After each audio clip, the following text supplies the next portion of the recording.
నకిలీ విత్తనాలు విక్రయిస్తే కఠిన చర్యలు తప్పవంటున్నారు అగ్రికల్చర్ అధికారులు. సీడ్ షాప్స్ యజమానులు విత్తనాల అమ్మకాలకు సంబంధించిన రిజిస్టర్ మెయింటైన్ చేయాలని ఆదేశాలు జారీ చేశారు. ఉమ్మడి వరంగల్ జిల్లాలో ఫేక్ సీడ్స్ తో రైతులు పడుతున్న ఇబ్బందులు, అధికారులు తీసుకుంటున్న చర్యలపై మరింత సమాచారం కృష్ణమోహన్ అందిస్తారు.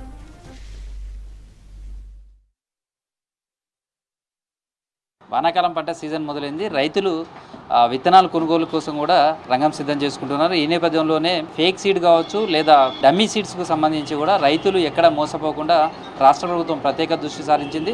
టాస్క్ ఫోర్స్ ఏర్పాటు చేసి సీడ్ షాపులలో కూడా తనిఖీలు చేస్తుంది. ఈసారి ప్రధానంగా ఎక్కడైతే రైతులు సీడ్ కొనుగోలు చేస్తున్నారో వాళ్ళకి సంబంధించినటువంటి ఒక రిజిస్టర్ను కూడా మెయింటైన్ చేస్తుంది. టాస్క్ ఫోర్స్కు సంబంధించి ఇటు రెవెన్యూ, అదేవిధంగా పోలీస్ వాళ్ళు ఏమేమి రిజిస్టర్స్ మెయింటైన్ చేయాల్సి ఉంటుంది, ఏవి తనిఖీలు చేస్తారు, సీడ్ అమ్మే విషయంలో రైతులకు ఎలాంటి జాగ్రత్తలు తీసుకోవాల్సింది, దానికి సంబంధించినటువంటి అగ్రికల్చర్ ఆఫీసర్ ఉన్నారు, పోలీస్ ఆఫీసర్ ఉన్నారు, వాళ్ళతో కూడా మాట్లాడు.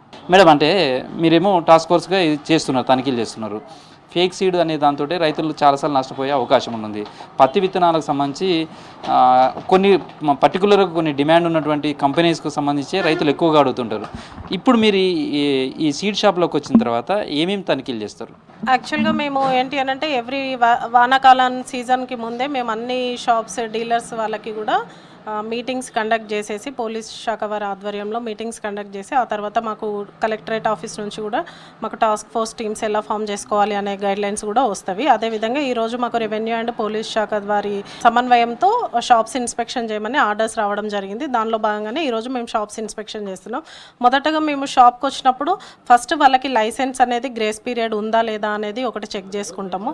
తర్వాత వాళ్ళు ఏదైతే లైసెన్స్ ఉన్న తర్వాత వాళ్ళు ఏదైతే ప్రోడక్ట్స్ ఏవి అమ్ముతున్నారో కాటన్ సీడ్ ప్యాకెట్స్ కానీ ఏవైనా కానీ ఏ కంపెనీస్ అమ్ముతున్నారు, ఎంత స్టాక్ ఉంది అనేది ఒక స్టాక్ రిపోర్ట్ తీసుకోవడం జరుగుతుంది. దానికి సంబంధించిన ప్రిన్సిపల్ సర్టిఫికేట్స్ అంటే మనకి ఈ విధంగా ఉంటుంది. ఇప్పుడు వీళ్ళు ఏ కంపెనీది సేల్ చేసినా కానీ ప్యాడీ సీడ్ చేస్తే ప్యాడీ కంపెనీకి సంబంధించినవి కానీ కాటన్కి సంబంధించినవి కానీ కంపెనీ వైజ్గా ప్రిన్సిపల్ సర్టిఫికేట్స్ అనేవి వీళ్ళు మెయింటైన్ చేయాల్సి వస్తుంది. దీనికి తగ్గట్టుగానే వీళ్ళు వచ్చిన ఇన్వాయిస్ల ప్రకారంగా స్టాక్ రిజిస్టర్ అనేది కూడా మెయింటైన్ చేయాల్సి వస్తుందండి. ఆ ఇన్వాయిస్ల ప్రకారంగా స్టాక్ రిజిస్టర్ అనేది ఉందా లేదా అనేది కూడా మనం చూసుకొని ఈ స్టాక్ రిజిస్టర్ అనేది కూడా మనం ముందుగానే వీళ్ళకి సర్టిఫికేషన్ చేయడం జరుగుతుంది. ఈ విధంగా ఇండెక్స్ షీట్ పెట్టించి వీళ్ళతో ఇవి చేపిస్తూ ఉంటాము.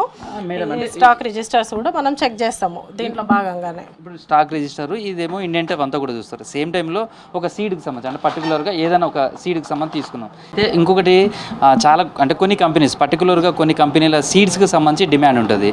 సేమ్ అదే విషయంలో రైతులు కూడా ఆ విత్తనాలే కావాలని కోరుకుంటారు. దీన్నే చూసి చాలామంది ఫేక్ సీడ్ అమ్మటము లేకపోతే లూజ్ సమస్య మీరు చెప్పినటువంటి BT3 అనేది కూడా వచ్చింది. తర్వాత చాలా ఈ పురుగులు కావచ్చు వీటన్నిటిని సస్యరక్షణ చర్యలు చేపట్టాల్సిన అవసరం లేదు. తర్వాత దిగుబడి కూడా బాగా వస్తుందని అంటగట్టే ప్రయత్నం ఆన్లైన్లో కూడా బుక్ చేసుకుంటున్నారనేది తెలుస్తుంది. అట్లాంటి ఇష్యూస్ కూడా వచ్చినాయి. వీటి మీద ఎట్లాంటి చర్యలు ఉంటాయి? వీటిని అరికట్టే ప్రయత్నం కావచ్చు లేదా రైతులకు అవగాహన కల్పించే ప్రయత్నాలు చేశారు? యాక్చువల్గా ఇప్పుడు కొంతమంది రైతులు ఏంటి అని అంటే US సీడ్స్కి సంబంధించి అది ఒకటి, నెక్స్ట్ వచ్చేసి సాకెట్ సీడ్స్ అనేది బాగా వస్తుంది ఖాతా, అది మాకు ఆ సీడ్ కావాలి అని చెప్పేసి వాళ్ళు అడుగుతున్నారు. కాకపోతే ఏంటి అని అంటే మనం చెప్పేది ఒక సీజన్లో వచ్చిన క్రాప్ ఇంకొక సీజన్లో అనేది అంతే క్రాప్ రావాలి అన్న గ్యారంటీ లేదు. అన్నీ కూడా BT2 బోల్గార్డ్ టెక్నాలజీ వెరైటీసే, అన్నీ కూడా మంచి టెక్నాలజీతో తయారు చేసినవే. కాబట్టి రైతులకి మేమేం చెప్తున్నాము అని అంటే గ్రామాలలో వాటికి ఏంటి అని అంటే ఆ సీడ్ డిమాండ్ ఉందని చెప్పేసి ఆ సీడ్ కోసం పోయి నకిలీ విత్తనాల బారిన పడొద్దు. ఎక్కడ కూడా ఫేక్ సీడ్ తెచ్చుకొని క్రాప్ లాస్ అయిన తర్వాత బాధపడే కన్నా ప్రతి వెరైటీ అంటే వాళ్ళకు ఒక 2 ఎకరాలు ఉంటే 4 వెరైటీస్ కానీ 3 రకాలు కానీ తీసుకొచ్చుకొని కనుక సాగు చేసుకున్నట్టయితే మనకు ఒక దాంట్లో లాస్ వచ్చినా కానీ ఇంకో దాంట్లో క్రాప్ రికవరీ అవుతుందని మేము చెప్తున్నాము. ఒకటే వెరైటీ కోసము ఆరాటపడి అదే వెరైటీని తీసుకొచ్చుకొని వేసుకున్నప్పుడు రేపొద్దున పంట రాకపోయినా దిగుబడి రాకపోయినా రైతు బాధపడాల్సి వస్తుంది. కాబట్టి డీలర్స్కి కూడా అదే ఇన్స్ట్రక్ట్ చేస్తున్నాము. మన దగ్గర అయితే ఇప్పుడు ఏవైతే హైలీ డిమాండ్ వెరైటీస్ ఉన్నాయో అట్లాంటివి అయితే మన దగ్గరే ప్రజెంట్ అయితే మా దగ్గర ఎవరికి కూడా డిస్ట్రిబ్యూషన్స్ అవి లేవు. కాకపోతే రాశి సీడ్స్ వల్ల అయితే మా దగ్గర RCS 651 కానీ స్విఫ్ట్ వెరైటీస్ కానీ ఉన్నవి. అట్లాంటిది మనం ఇక్కడ ఏది కూడా వీళ్ళు షార్టేజ్ అనేది క్రియేట్ చేయకుండా అన్నీ కూడా సక్రమంగా జరిగేలాగా మేము చూసుకుంటున్నాము, ఇన్స్ట్రక్ట్ చేస్తున్నాము. అదేవిధంగా పోలీస్ డిపార్ట్మెంట్ ఉంది, అంటే మీరు టాస్క్ ఫోర్స్లో ఈ తనిఖీలు చేస్తున్నారు.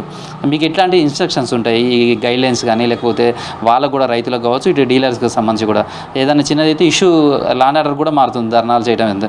దీనికంటే ముందే మీరు అడ్డుకట్ట వేసే ప్రయత్నం ఎట్లా చేస్తున్నారు? రైతులకు నాణ్యమైన విత్తనాలు అందజేయాలన్న ఉద్దేశంతో మా సిపి గారి ఆదేశాల మేరకు మేము వ్యవసాయ శాఖ మరియు రెవెన్యూ వాళ్ళతోటి కలిసి జాయింట్గా ఈ షాప్లను విజిట్ చేయడం జరుగుతుంది. ఇక్కడ ఆ విత్తనాలు అనేటి రైతులకు సూర్య సీడ్ సప్లై కాకుండా చూడడం, అదేవిధంగా వాళ్ళకు నాణ్యమైన విత్తనాలు పోయే రకంగా చూడడము, ప్రజల లోపల కూడా అవగాహన కలిగిస్తున్నాము రైతుల లోపల. అదేవిధంగా ప్రతి షాప్కి వచ్చి వాళ్ళ దగ్గర ఉండే లైసెన్స్ కానీ, వాళ్ళ ప్రిన్సిపల్ సర్టిఫికేట్, వాళ్ళ స్టాక్ రిజిస్టర్, రషీద్ బుక్ ఇవన్నిటిని ప్రాపర్గా మెయింటైన్ చేయాలని చెప్పేసి వీళ్ళకు చెప్పడం జరుగుతుంది. ఇలా జరిగినట్లయితే రేపటి రోజు రైతుకి ఏదైనా క్రాప్ సరిగా రాకున్నా, జర్మినేషన్ లేకున్నా కూడా వాళ్ళకు కొద్దిగా హెల్ప్ జరుగుతున్న ఉద్దేశంతో వాళ్ళకు కూడా అవేర్నెస్ కలిగించారు. ఒకవేళ కనుక ఫేక్ సీడ్ కావచ్చు ఇట్లాంటిగా నమ్మితే ఎట్లాంటి పనిష్మెంట్ చేసే అవకాశం ఉంటుంది? చట్టపరంగా ఎట్లాంటి కేసులు పెట్టే అవకాశం ఉంటుంది? చట్టపరంగా చీటింగ్తో పాటుగా సీడ్ యాక్ట్లో కేసులు నమోదు చేయడం జరుగుతుంది. రిపీటెడ్గా 2-3 కేసులు ఇట్లా ఇన్వాల్వ్ అయినట్లయితే వాళ్ళ మీద పీడీ యాక్ట్ కూడా పెట్టి పంపించడం జరుగుతుంది. దీనివల్ల రైతులకు ఇబ్బంది కలిగించే విధంగా ఎవరు వ్యవహరించినా కూడా వాళ్ళను ఉపేక్షించే పరిస్థితి ఏమాత్రం లేదు. మా ఉన్నత అధికారులు దీని మీద చాలా పర్టికులర్గా ఉన్నారు కాబట్టి మేము ఎవరైనా వైలేట్ చేసినట్లయితే స్ట్రింజెంట్ యాక్షన్ తీసుకోవడం జరుగుతుంది. అయితే ఈసారి అగ్రికల్చర్ డిపార్ట్మెంట్ కూడా ఒక కొత్త తరహా కార్యక్రమానికి కూడా శ్రీకారం చుట్టిందని చెప్పొచ్చు. ఎందుకంటే అగ్రికల్చర్కి సంబంధించినటువంటి సీడ్ కొనుక్కుని వెళ్ళే సమయంలో చాలామంది రైతులు బిల్లులు తీసుకోకపోవడం, 2 బిల్లులు తీసుకున్నా కానీ వాళ్ళ దగ్గర మిస్ అవుతున్నాయి. దీంతో పర్టికులర్గా వాళ్ళు నష్టపోయినప్పుడు రైతుల దగ్గరకు వచ్చిన డీలర్ దగ్గరకు వచ్చినప్పుడు ఈ సీడ్ మా దగ్గర కొనలేదు, లేకపోతే ఇలాంటి అన్నిటి కూడా ఇష్యూస్ వస్తున్నాయి. ఈ నేపథ్యంలో రైతులకు సంబంధించి ప్రత్యేకంగా ఒక రిజిస్టర్ని మెయింటైన్ చేస్తున్నారు. ఈ రిజిస్టర్లో కూడా ఎవరైతే రైతు కొనుగోలు చేస్తారో ఆ కొనుగోలుకు సంబంధించి మనం అంటే ఇక్కడ పర్టికులర్గా మనం చూడొచ్చు డేట్ తర్వాత ఆ రైతుకు సంబంధించినటువంటి వివరాలు, తర్వాత ఏ ఊరు ఉంటుంది, ఆయనకు సంబంధించినటువంటి సెల్ నెంబరు, తర్వాత వాళ్ళకి సంబంధించినటువంటి పర్టికులర్ ఇష్యూస్, తర్వాత కాటన్ అయితే కాటను, తర్వాత ఆ సీడ్కి సంబంధించినటువంటిది, తర్వాత ఆ బాక్స్ నెంబర్కి సంబంధించినటువంటి కావచ్చు, ఇవన్నిటిని కూడా ఎన్ని ప్యాకెట్స్ తీసుకున్నారు, దానికి సంబంధించినటువంటి బిల్ నెంబరు, ఇవన్నీ కూడా ఇందులో మెయింటైన్ చేస్తున్నారు. అంటే ఒకవేళ రైతు దగ్గర వాళ్ళ బిల్లు పోయినప్పటికీ కూడా ఈ రిజిస్టర్స్ ఆధారంగా కూడా మొత్తం మళ్ళీ వాళ్ళకి సంబంధించినటువంటి డీటెయిల్స్ అన్నీ కూడా తెలుసుకోవాలని అనుకునేది అగ్రికల్చర్ ఆఫీసర్. మళ్ళీ ఒకసారి మాట్లాడదాం. అంటే మేడం, అంటే ఈ పర్టికులర్గా ఈ రిజిస్టర్ అనేది ఈ సంవత్సరమే స్టార్ట్ అయిందా? ఈ రిజిస్టర్ ద్వారా రైతులకు ఎట్లాంటి మేలు జరుగుతుంది అనుకుంటున్నారు? అవునండి, ఇంతకుముందు మనం ఓన్లీ బిల్స్ ఇష్యూ చేసేవాళ్ళము. అయితే ఇక్కడైతే బిల్స్ ఇష్యూ చేస్తున్నప్పుడు కొన్ని ప్లేసెస్లలో, రూరల్ ప్లేసెస్లలో బిల్స్ కూడా ఫార్మర్స్కి ఇవ్వకపోవడము, లేకుంటే ఆ రైతు తీసుకుపోయిన తర్వాత కూడా పంటకాలం పూర్తి అయ్యేదాకా కూడా యాక్చువల్గా రైతు బిల్లు దాచిపెట్టుకోవాలి. అట్లాంటి బిల్ దాచిపెట్టుకున్న సందర్భాలలో కూడా రైతుకి ఇబ్బంది అవుతూ ఉండేది. అందుకని చెప్పేసి ఈసారి మా కమిషనర్ గారి ఆదేశాల మేరకి మేము ప్రతి డీలర్ దగ్గర కూడా బెనిఫిషియరీ రిజిస్టర్ మెయింటైన్ చేయించడం జరుగుతుంది. ఇదే ఫస్ట్ టైం అండి, ఈ ఇయరే ఫస్ట్ టైము. మాకు కమిషనర్ ఆఫీస్ నుంచి ఆ కాలమ్స్ కూడా మాకు ప్రొఫార్మా అనేది కూడా రావడం జరిగింది. అదే ప్రొఫార్మా మేము డీలర్స్కి అందరికీ కమ్యూనికేట్ చేసి బిల్ వారీగా, రైతు వారీగా, అంటే బెనిఫిషియరీ వైజ్ ఏమేమి విత్తనాలు తీసుకుపోయిండు, ఏ బిల్ నంబర్ ప్రకారం తీసుకెళ్ళిండు, ఏ లాట్ నెంబర్ తీసుకెళ్ళిండు అనే డీటెయిల్స్ కూడా ఆ రిజిస్టర్లో పొందుపరచడం జరుగుతుంది. అంటే ఫ్యూచర్లో ఇది ఒక రైతుల ప్రొఫైల్గా చూడవచ్చు. అంటే వాళ్ళు ఎక్కడైనా అంటే ఆధార్ నెంబర్ ఇవన్నీ కూడా చేస్తున్నారు కాబట్టి అట్లా చేయడానికి అవకాశం ఉంటుంది. అవును, వాళ్ళది ఏంటి తర్వాత ఇంకా దీంట్లో ఇంకా సాఫ్ట్వేర్ డెవలప్ చేస్తామని చెప్పేసి మాకైతే తెలిసిన సమాచారము. దాని గురించి ఇంకా పర్టికులర్గా అంటే కంప్లీట్ ఇన్ఫర్మేషన్ అయితే తెలియకపోయినా కానీ ఇప్పుడైతే మాకున్న ఈ రిజిస్టర్ ప్రకారము వీళ్ళ తర్వాత డేటా ఎంట్రీ చేసినా కానీ ఒక రైతు ఏ షాప్లో ఎన్ని విత్తనాలు తీసుకున్నాడు, అతనికి ఏమేమి వెరైటీస్ తీసుకున్నాడు అనే డేటా కూడా పాస్బుక్ నెంబర్ కొట్టగానే వచ్చే విధంగా కూడా డెవలప్ చేస్తారు అని చెప్పేసి తెలుస్తుంది. బట్ అది మాత్రం అంటే అన్అఫీషియల్గానే తెలుస్తుంది. అఫీషియల్గా మాత్రం మాకు ఎటువంటి గైడ్లైన్స్ లేవు. రిజిస్టర్ మెయింటైన్ చేయమన్నారు, చేస్తున్నాం. అదేవిధంగా విత్తన వ్యాపారాలను కూడా మాట అంటే చాలా చోట్ల కూడా అనాథరైజ్డ్ సీడ్సే అమ్ముతారు, లేదా కొంతమంది డిమాండ్ వచ్చినప్పుడు వాళ్ళకి అంటగట్టే ప్రయత్నం చేస్తారు, లేదా లింకులు వారీగా చేస్తున్నారు అని చెప్తున్నారు. ఎట్లా ఉంటుంది అసలు? ఇక్కడ అసనపర్తి మండలంలో అసలు ప్రాబ్లం లేదు. బిల్లు లేనిది అంతా ఇక్కడ అవేర్నెస్. ఫార్మర్ చాలా ఉత్తమ రైతులంతా ఈజీగా ఉండదు, ప్రతిదీ బిల్లు చేస్తాము.